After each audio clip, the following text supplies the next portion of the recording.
presented by Vikas Films.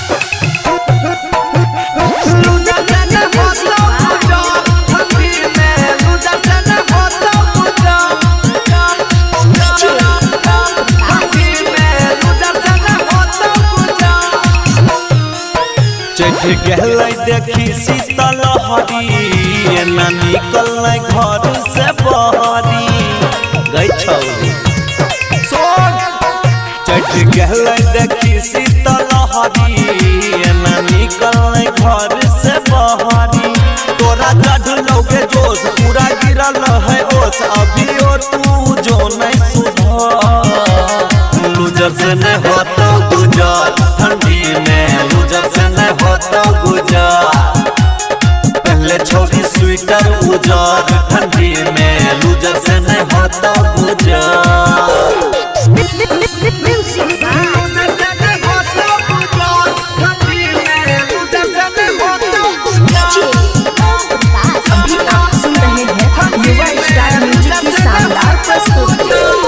बुझना इशारा के लग जाए तो ज्यादा बड़ी जोर बहे है पछिया हवा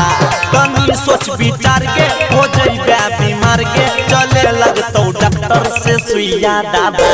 तू बुझना इशारा के लग जाए तो ज्यादा बड़ी जोर बहे है पछिया हवा कमी सोच विचार के हो जाइबे बीमार के चले लगतो डॉक्टर से सुइया दवा जब है तो तोरा सुने सरदी घर के पी है सुबह शाम हरदी लग जाई तो बुखार एना चल नहीं उघार रहबे गरमाई पहले तू लूजर से नहीं होता गुजर ठंडी में लूजर से नहीं होता गुजर पहले छोड़ी स्वेटर उजर ठंडी में लूजर से नहीं होता गुजर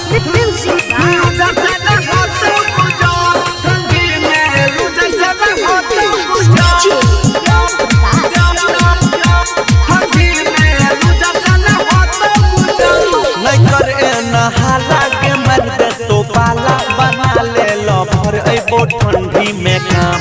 सिहरो बदन पूरा छोकन कन बताबे तोहर गोरी की छियौ नाम कर एना हाला के मर दे तो पाला बना ले लफर अइबो ठंडी में काम सिहरो बदन पूरा छोकन कन बताबे तोहर गोरी की छियौ नाम एना घूमे ने पहनी छोट कपड़ा राजा माजी फिदा भेलो तोरा ऊपरा